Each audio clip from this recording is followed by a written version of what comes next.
Blade Runner is the godfather of many other science fiction films who have shamelessly copied it.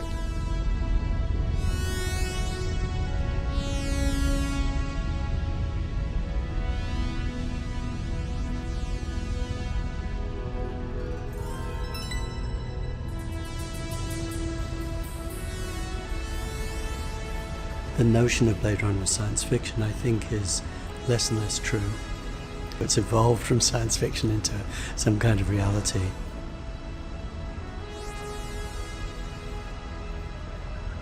People see Blade Runner as this dystopian space with rain falling all the time and giant ads.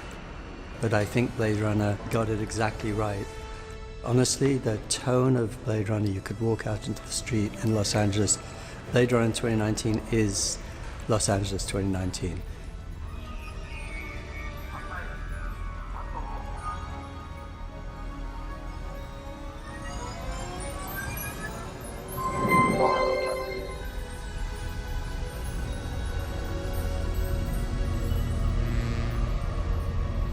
I'm Ridley Scott. I've just completed production of my latest picture since Alien. Blade Runner, starring Harrison Ford as the classic hardboiled detective, is based on Philip Dick's novel, Do Androids Dream of Electric Sheep? There are universal truths in this film. Why am I here? Who am I? Why do I have to die? Is there a way that I can live a little longer? Overpopulation, global warming, being isolated by technology. What is slavery? What is master? What is a corporation? What is it like to be a corporate slave? What is it like to be caught in an urban hell? The necessity to have a moral structure into which to pour what's possible and to make judgments about what we use and what we don't use. What is it like to watch the environment collapse around us because of our pollution? All of those things are all in the film. Ich war der einzige Blade Runner.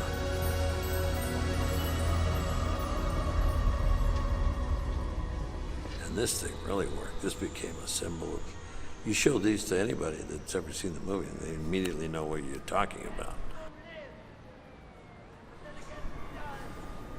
Welcome to the world of Blade Runner.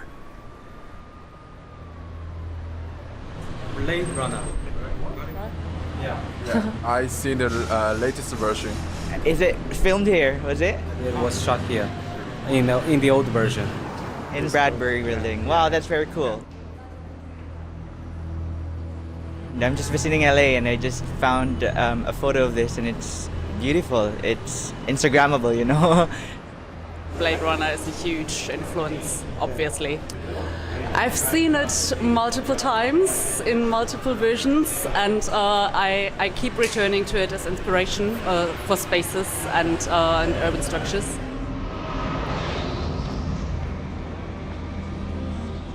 It's an influential movie for architects in general. I really don't know much about it. It's one of those things where I think it's a claim to fame, but nobody really knows what Blade Runner is even about, you know? I just recall it being very dark and very sad and kind of the end of the world feeling.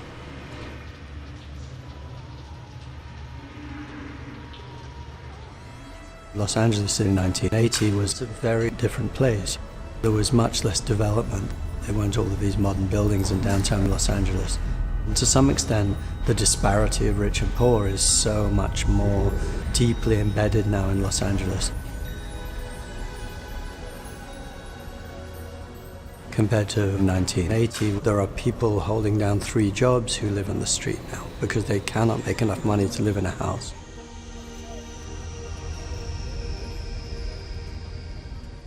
That's kind of the reality. There's no connection whatsoever between those people who live in houses and those people that don't.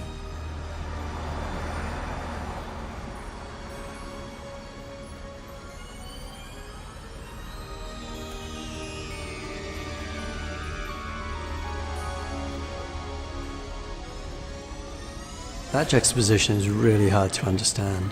There are $1.5 million apartments that are in the middle of that street condition where people have taken over the streets. And so I think you end up in a situation that Blade Runner predicts accurately. Blade Runner? What is Blade Runner? I haven't seen Blade Runner since maybe '89. I tried to watch the revamped movie, but I became homeless. And it's either money for food or money for a movie. Sorry, nachos food. I remember seeing it. I think I've seen it a few years after it came out. The crux of the story is about the future predicting this, I guess. Yeah. It's like a sharp cutoff, split. Like you have the poor here. And then you have, there's the rich, the $1 million condos. Here in Los Angeles, we have an extreme of everything. It's a very wealthy city, and yet at the same time, there's a strong poverty line here that is showing itself more and more. I don't know if you've seen the homelessness. It's everywhere. I mean, it's really very intense. And it looked like Blade Runner.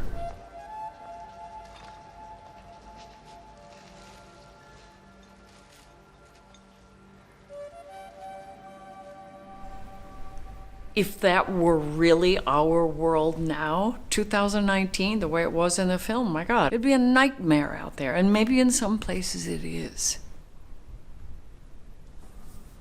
Ja, was erzählt Blade Runner? Wir haben da erstmal den klassischen Plot, nämlich eine Detektivgeschichte und eine Liebesgeschichte, die zusammenkommen. Und das Ganze spielt in einer gar nicht so fernen Zukunft. Da ist ein Detektiv, der beauftragt wird, ein paar Replikanten zu suchen, die quasi wie Terroristen das Gemeinwesen bedrohen. Der diese Replikanten jagt und einige auch eliminiert, aber diese auch kennenlernt. Und dadurch verändert sich sein Verhältnis diesen Replikanten gegenüber.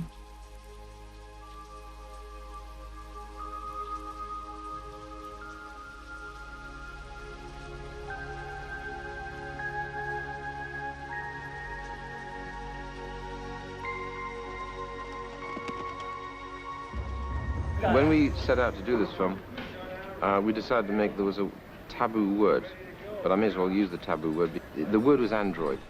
And what is an android? Okay, an android is a synthetic human being. And do they have feelings?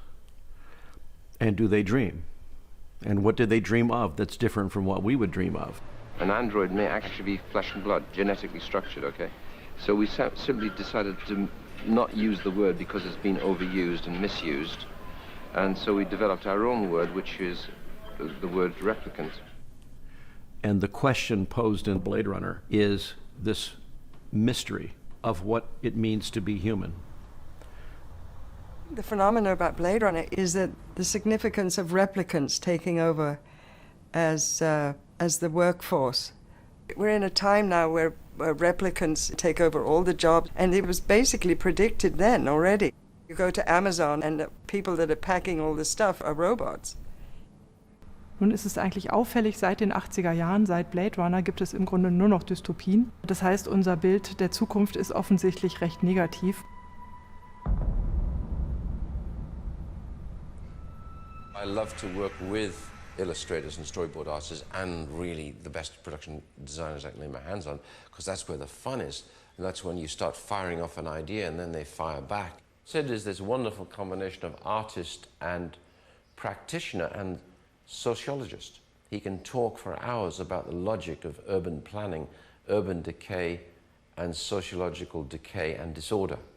And this guy's got his finger on what could happen and where it's liable to go.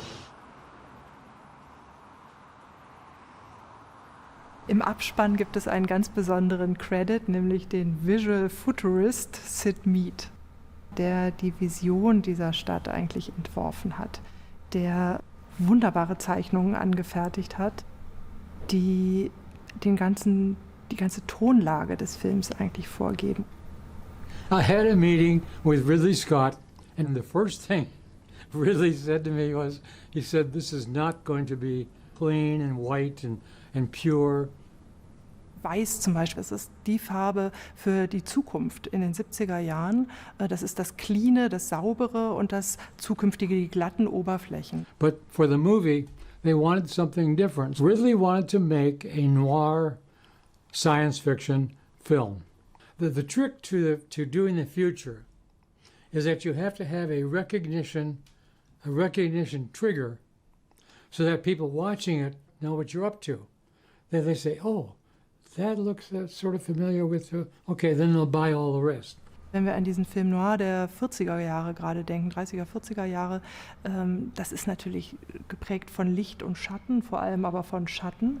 Die Räume sind nie ausgeleuchtet. Es gibt immer Ecken, in denen sich etwas verstecken könnte. Und auch die Welt von Blade Runner ist eine sehr düstere. Wir sehen überhaupt kein Sonnenlicht. Wir haben permanent Regen, wir haben Dunkelheit. Und ich glaube, genau dieses Diffuse zeichnet eigentlich den Film Noir aus und ist das, was auch so neu ist für Blade Runner, dass das in einen Science-Fiction reingeholt würde.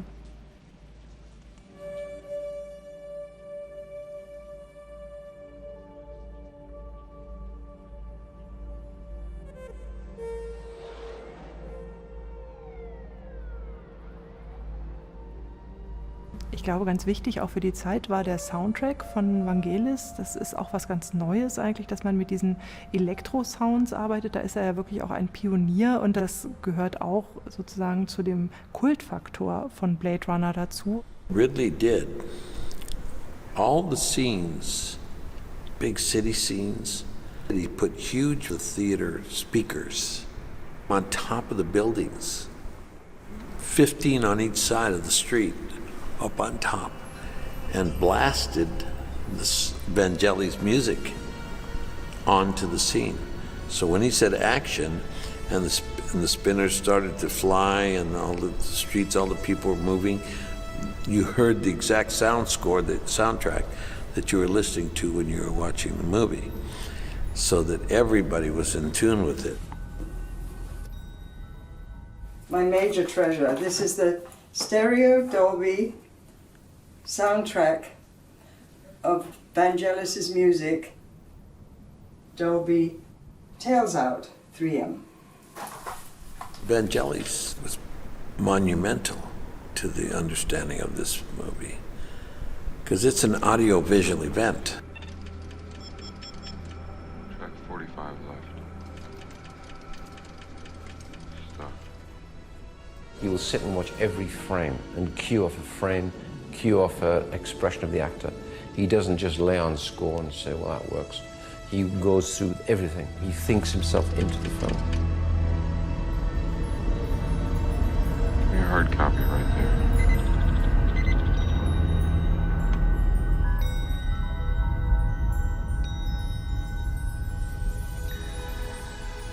The storytelling is taking place in some futuristic kind of dystopian future of Los Angeles, a very polluted but a very transformed society with a very powerful Asian presence.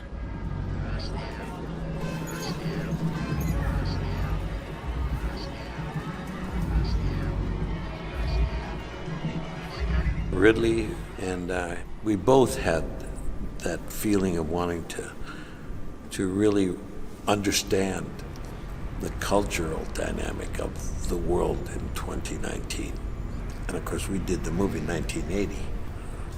There was only one way for the future of Los Angeles to go, and that'd be very, very diverse in its culture.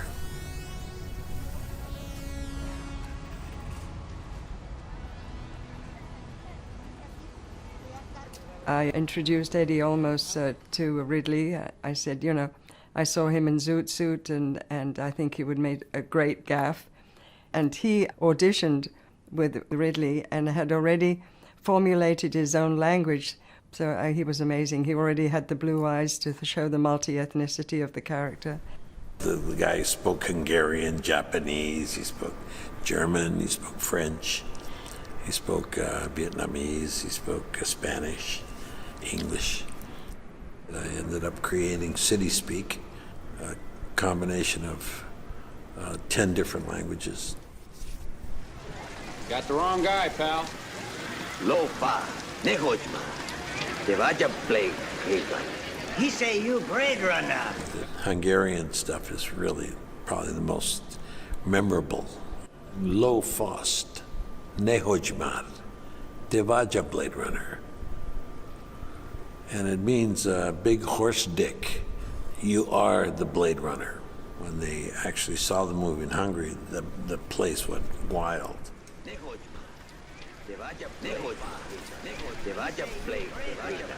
He say you Blade Runner.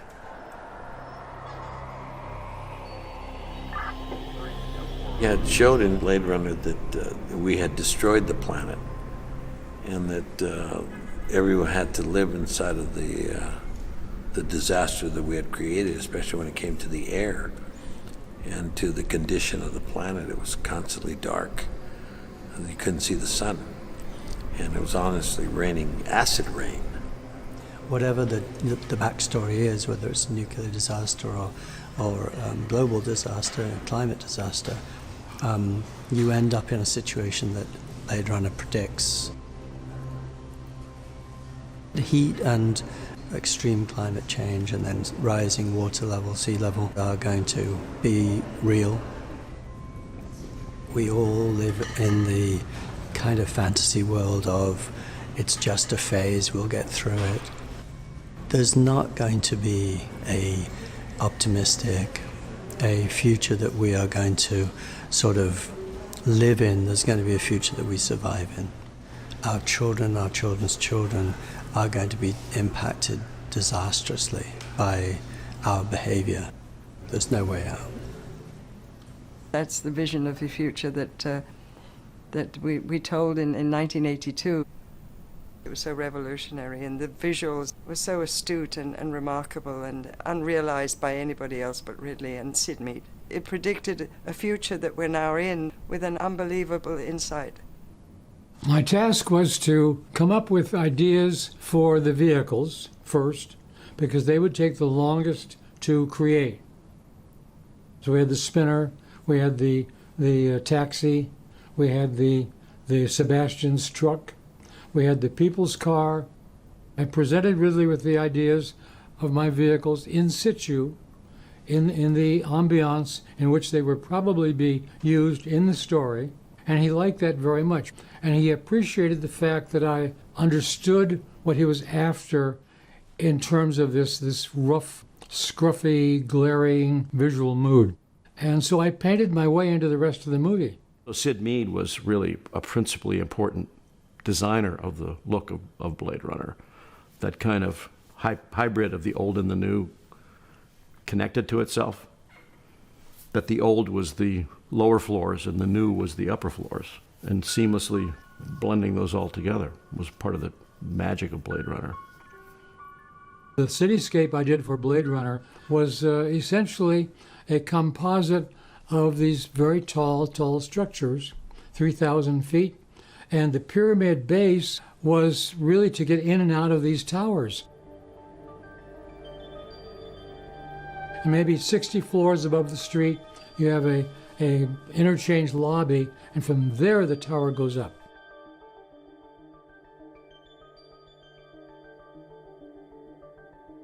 My inspiration was just imagination of accelerating the trend already in progress of building tall buildings. And the tall buildings made the street the basement of the city. And I used the idea of Cuba and India, where they keep adding things onto things past the point where you buy a new one, because you can't buy a new one. So that was the premise. So you had big electrical cables and so forth crawling up the sides, ground level buildings to feed the buildings up in the air. So it was an overlay mentality of making things work that were already there. Adding all these weird corrugation ducts and tubes and stuff that was kind of Sid Mead's vision of this kind of retrofitted, taking the old and making it function again by just adding functionality to it. We called it retro deco or trash chic. And that gave it this cumulative detail look that wasn't really pleasant, but it was not a very nice place to be.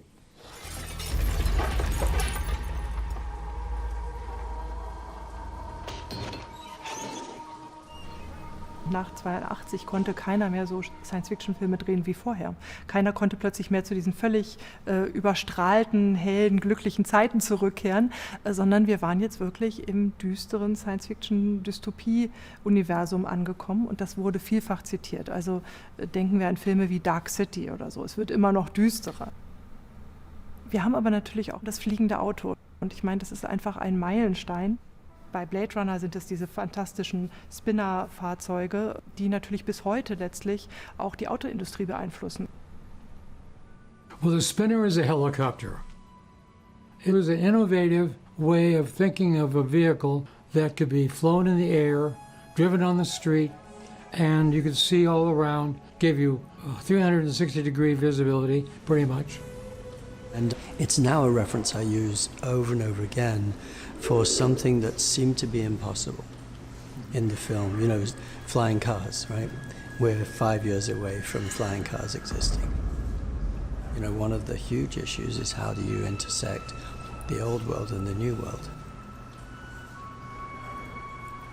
I envision a time when your car will tell other cars in the system that this car is being driven by a human, so be very, very careful.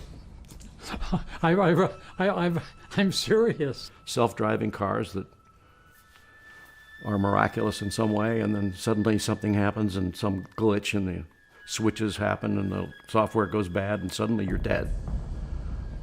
It's a weird world.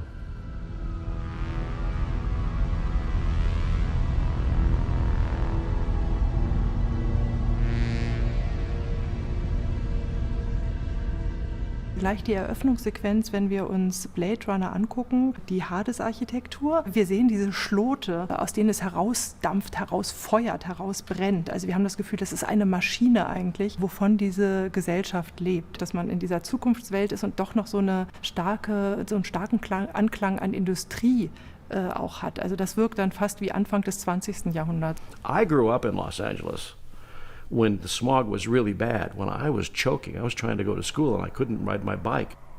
You couldn't see 2 blocks. It was so bad. And so when the Hades landscape scene came up, we started talking about this kind of dystopian toxic atmosphere. And we would just take the idea of a petrochemical cracking plant, which was just these tubes and burning toxic gases, and just make the entire landscape out of that. Crazy idea. Doug is a natural scientist. You give him a problem, he said, let me think about it, and he'd come back with a solution within a couple of days. Because I think of movies as more than storytelling. It's experience making.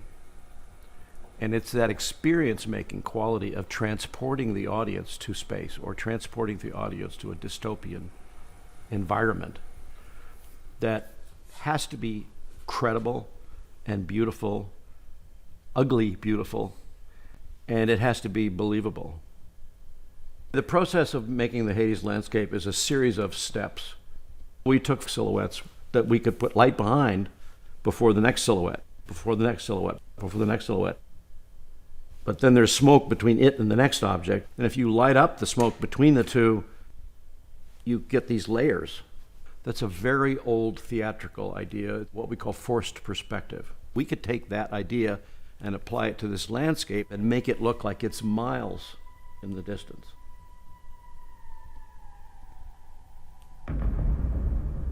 In the service of Ridley's story, you're trying to take something really ugly and making it photographically beautiful, which is the color of the lights, the density of the smoke, and then all these explosions and flashes and things. And then you fly spinners through it, and suddenly magic starts to happen.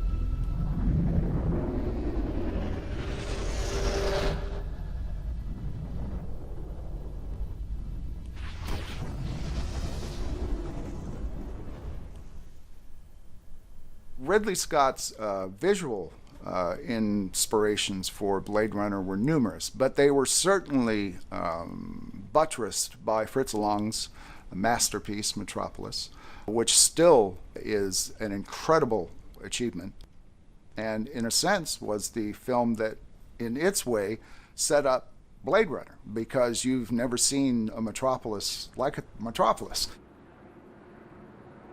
There's a big reference to it, yes. Ridley Scott studied Metropolis in great detail.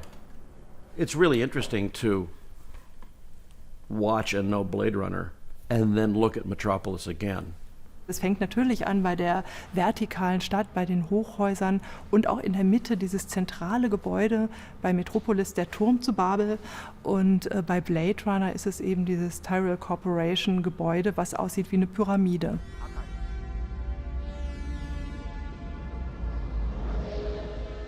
Dann ist es verblüffend, wie viel Überschneidungen es gibt, und zwar sowohl auf der inhaltlichen als auch auf der ästhetischen Ebene. Ridley Scott ran the film for his key production people. During pre-production he goes, like that, like that, like that. So that's okay. It's an honor, but it's part of the development of the cinematic art form, is to learn from previous successes. Metropolis ist ja ganz stark von der Struktur in Ober- und Unterstadt definiert. Wir haben also die Oberstadt der Herrschenden und die Unterstadt der Arbeiter. In Blade Runner vermischen sich diese Ebenen, aber es gibt natürlich trotzdem immer noch den Turm nach oben und die Hochhäuser nach oben, und oben sind die Chefetagen. Und wir sehen den Lenker dieser Firma, und das ist dann jeweils ein riesiges Büro mit großem Panoramafenster. Das ist nämlich die Herrschergeste, die wir dort haben, mit dem Blick über die Stadt.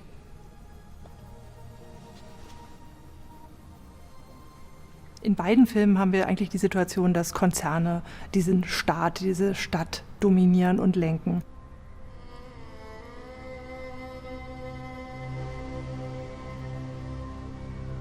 Eine andere Parallele in beiden Filmen sind die Scheinwerfer.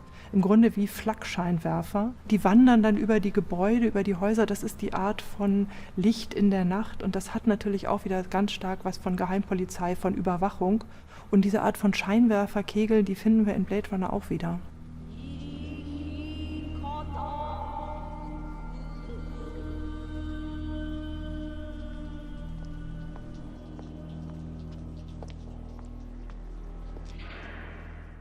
And the other thing that I think is fascinating is that New York, at that time, which was completely decayed, is in there. I use the street patterns of New York and Chicago, which are linear cities, for sort of the view of the compaction of the cityscape I did for Blade Runner.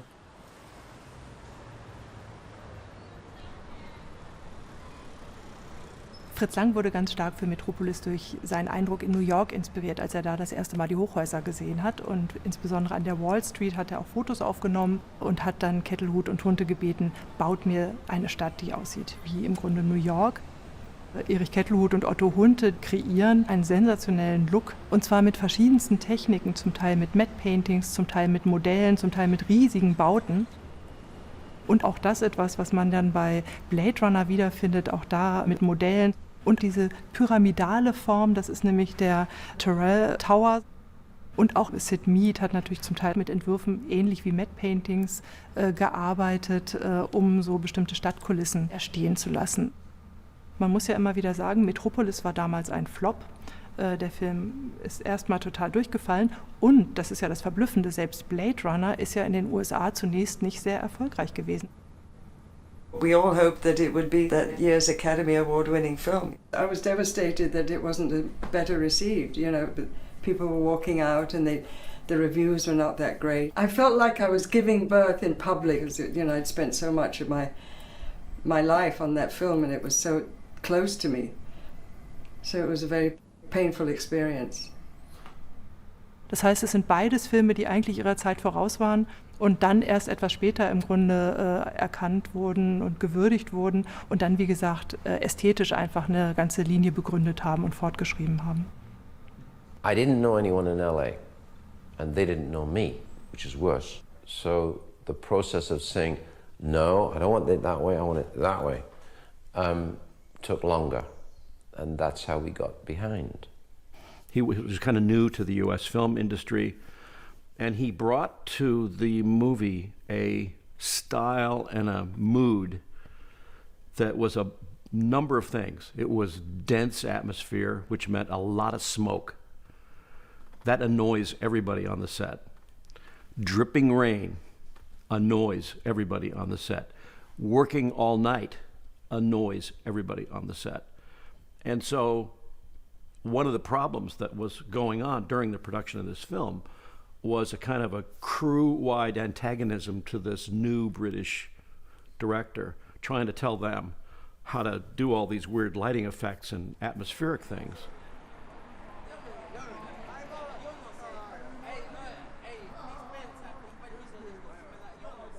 These Americans who were witnessing this young British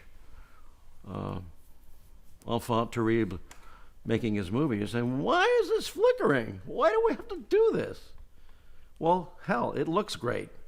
Constant questions, why are you doing this, why are you doing that? I don't care how we're going to do this and how we're going to do that. It's when it's why are you doing this, that's really annoying, because I'm pretty qualified at this point. And he knew how to do it, and it worked great. But no one wanted to do it. They were resistant to it, antagonistic to it, angry about it, and making his life miserable all day, every day. Why is it so dark? Why is it so wet? Why is it so smoky? Why are we up all night? You know, that kind of thing was just a really bad attitude. And eventually on the film I became a screamer. I got really angry, and which is not good, because screaming doesn't get you anywhere, really, but just out of sheer frustration.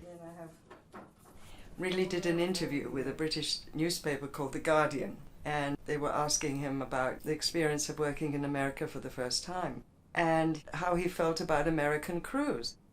And Ridley said in the interview that he found it much easier working with English crews because after a long time experience of working with them, he could talk to them in shorthand and they would know exactly what was needed, and they would just say, and he quoted, "Yes, Governor," and it would get done. His trailer driver found the article, gave it to the prop guys. They made 100 copies of it and put it by the coffee canteen on the set. And the next day, the entire crew were wearing these T-shirts, which says, "Yes, Governor, my ass." And Ridley came to me and he said, "Oh my God, Katie, what are we going to do? I can't continue for the next few months on this film set with a crew that hates me this much. What are we going to do to alleviate this tension?" And the next day I came out with T-shirts for Ridley, Michael Dealey, myself, and Evo Powell. "Xenophobia sucks." At which point one of the crew members came to me and said, "Katie, what does xenophobia mean?" And I said, "Fear of strangers." And he laughed, and I think it smoothed things over, and from then on, there was a better relationship between Ridley and the crew.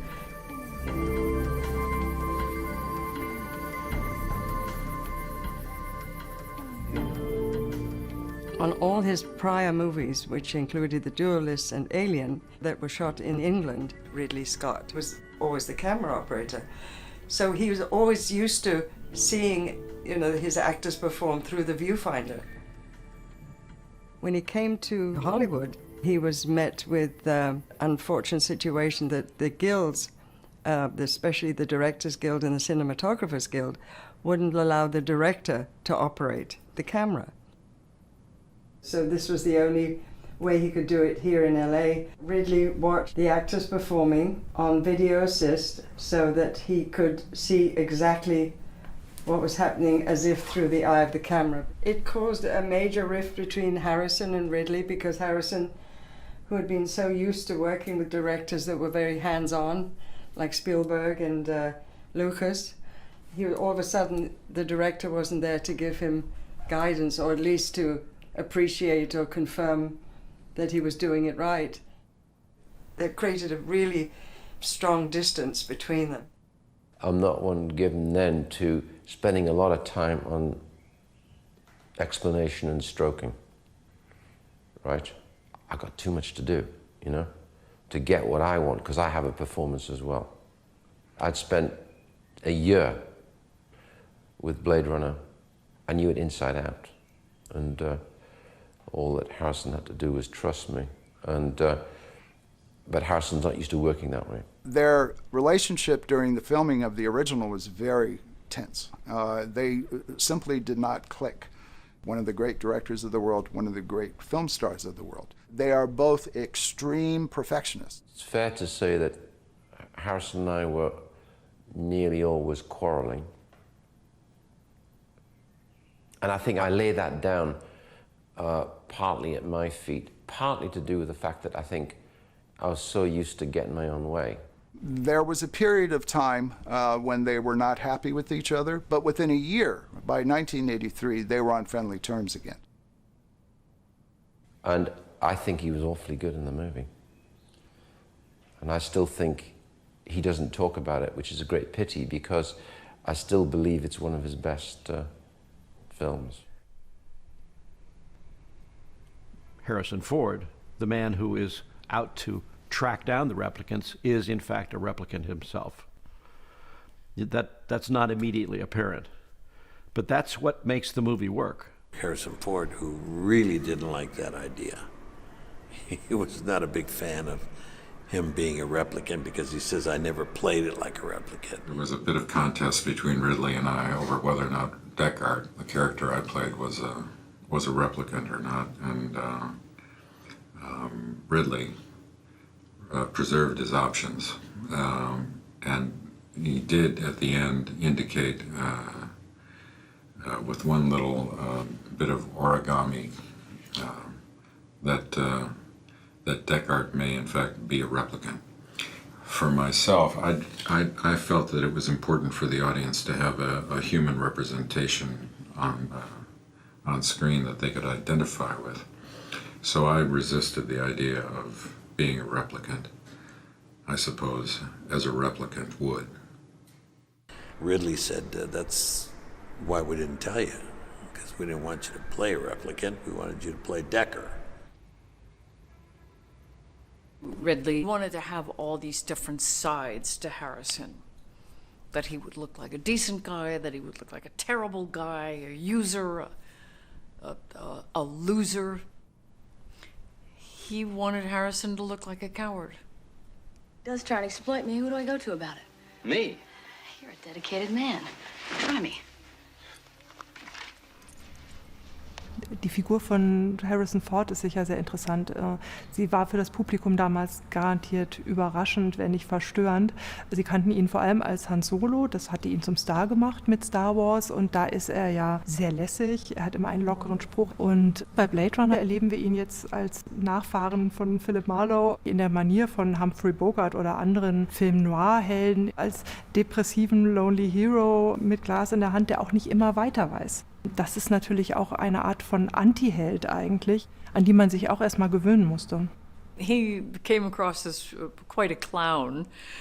And I thought it was a very good trick of his that he could get into Zora's campground, so to speak, you know, to ingratiate himself into this role of being this poor, pathetic nerd from the Confidential Committee on Moral Abuse.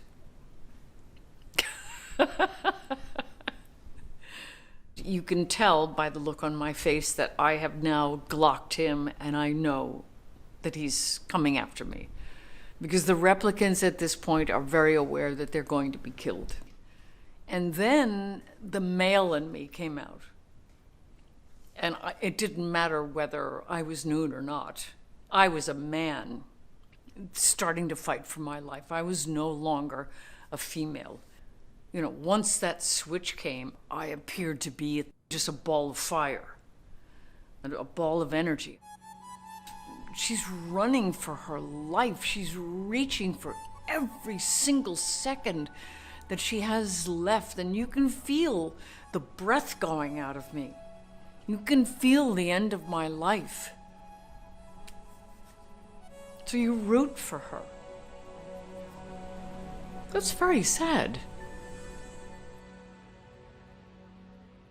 To kill replicants like that, what a horrible job.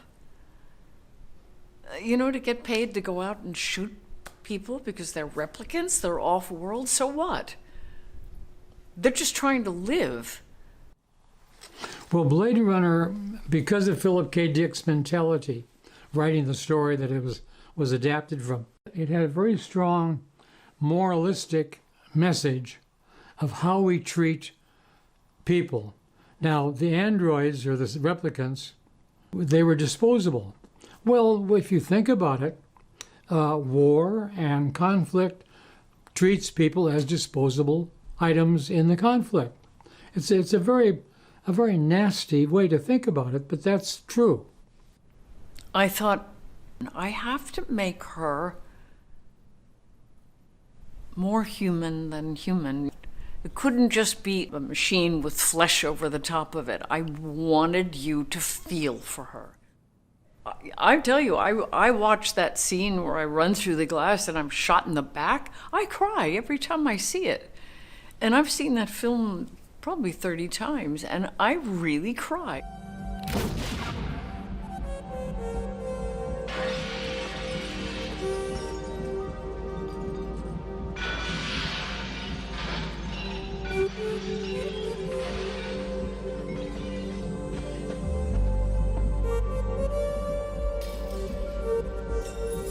Beide Frauen, sowohl Zora als auch Pris, werden im Film brutal gemordet. Es dauert relativ lange, bis sie tot sind. Und auch dieses Schicksal ist ja der Maschinen-Maria widerfahren.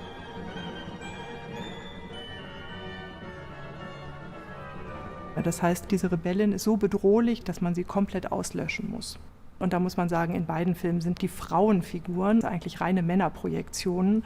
Das ist ja fast erschreckend. Wir haben aber jedes Mal die Frauen auch wie ein Doppelgängerpaar. Wir haben die gute Maria und die böse Maria. Und bei Blade Runner haben wir eben auch Rachel, die gute, die liebende Replikantin. Und wir haben Pris und Zora, die beide absolut kämpferisch sind, fast anarchisch und aufbegehren. Wir haben in diesem Film ja 5 Replikanten, die wir kennenlernen, und jeder hat einen ganz eigenen Charakter und ganz klar bestimmten Aufgaben zugewiesen. Also sie sollen sich um Arbeit kümmern, sie sollen Lust erzeugen, was immer. Sie kriegen bestimmte Funktionen implantiert.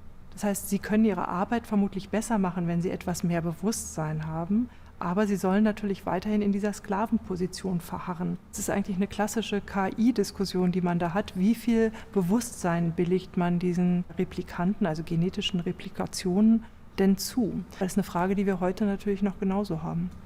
We live in this idea of a Victorian industrial society where human labor was the cheapest way to build something, to get something done. That's not true anymore. The machines are much cheaper than the humans, and they're capable of all the same tasks and better. So Ridley Scott in particular has had a fear of the takeover of AIs for some time. And this is not anything that he just came to recently. He's been doing this for decades. If every truck that's driven in the world is autonomous, there's a large labor pool that is replaced. You know, you could see that in Blade Runner, is that actually there's no real work for people. You know, people are living on the street because you don't need people for that society to exist, perhaps. It's not really a labor force anymore. There's this company here in Boston called Boston Dynamics, and there's this dog that looks like a dog, behaves like a dog, follows you like a dog. And it's really weird. We're getting there really fast. Autonomous technology, it becomes a co-relation with the human. Personally, I don't think about the dystopia of AI, you know, fighting back, but I do think that we have to change the way that we behave, and the social construct is going to change dramatically. We have to adapt, as opposed to the technology having to adapt. Our computers are getting smarter. Our brains are not. We're relying on these machines to think for us and make our decisions, etc. And that, to me, is dystopian in itself. The idea of a machine thinking and being superior to the creator is very old. Well, we've done it with animals. Remember the clone sheep?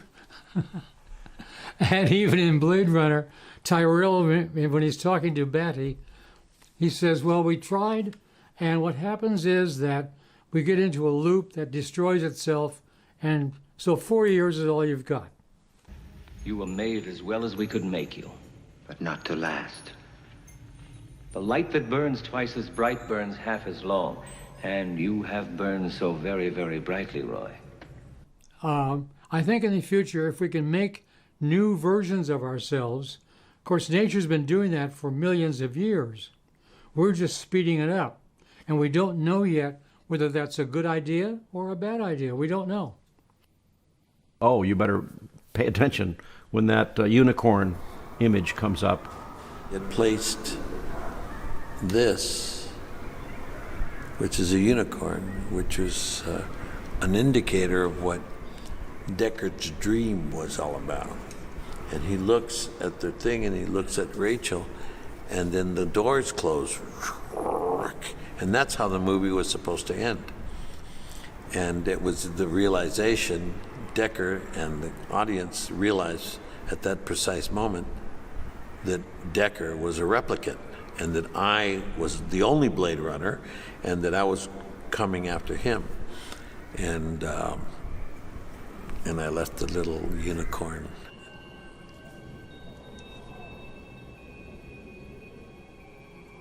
It's too bad she won't live. But then again, who does?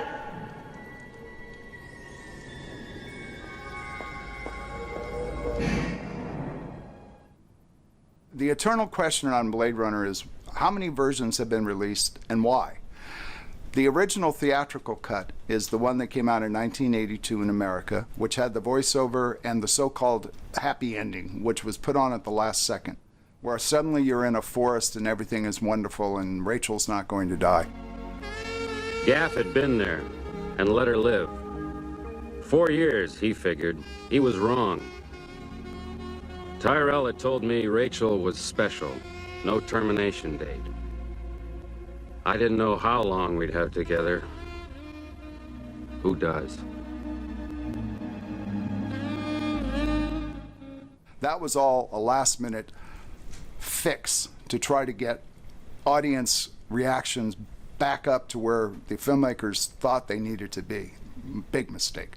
Then there was one called the director's cut, which dropped the narration and dropped the happy ending. And then most famously, you have the final cut, which came out in 2007. Blade Runner didn't become legendary until, Ridley's final cut many years later. So anyone who sees the final cut from 2007 is actually seeing the film that Ridley Scott wanted to release in 1982. I think I'm glad we got the voiceover off. I'm glad we got the ending off. The ending didn't make any sense at all. And the ending the way we have it right now is fine. I wish I'd had a bit more action early on. Just pure action, just to raise the blood. But obviously people don't need that now because they get the film. When Ridley Scott and Harrison Ford jointly decided to collaborate once again on Blade Runner 2049, 25 years after the fact, I was not surprised. 2019 Blade Runner and 2049 Blade Runner are masterpieces. And this is how I end up 40 years later. This young guy, Joe, the replicant, I knew what he was looking for. He was looking for Deckard, what he believed was his father. At the end, I put the little sheep, the origami sheep in front of him. He was like a sheep being led to slaughter. Man, he's new Diaz. Retired. What happened? Probably got what he wanted. To be alone. I know no comparison to the original. Blade Runner 1, we had matte paintings and models and no CGI, nothing, and visually it was far more dramatic than the visuals of this one. Don't you agree? Well, I have tremendous admiration for the director, Denis Villeneuve, if I can pronounce his name properly. I think he's a brilliant filmmaker. I think that it's a good example if you directly compare some of the shots in the original Blade Runner and the new Blade Runner in terms of what the spinners look like and what the lighting looked like. The computer graphics, I thought, fell a little short. I didn't think the spinners were impressive.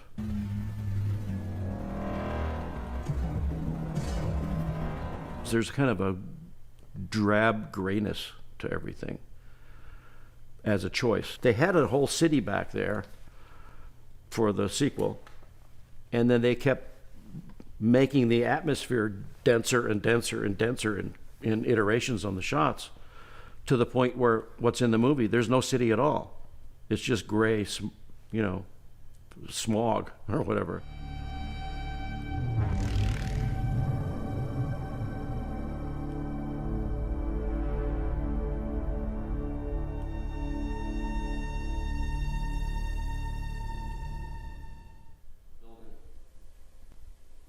As dystopian and abysmally grim that world is, it has its own allure. You can almost smell it.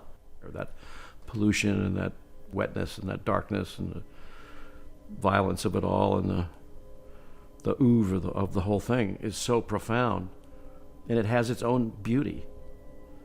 It's like looking at a painting. And you say, well, that's enigmatic. There's something about that painting that just keeps working. It's like Mona Lisa's smile.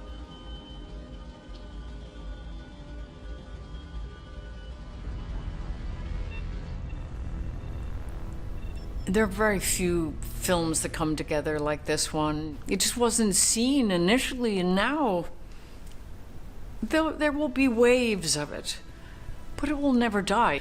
This film will never die. Ever.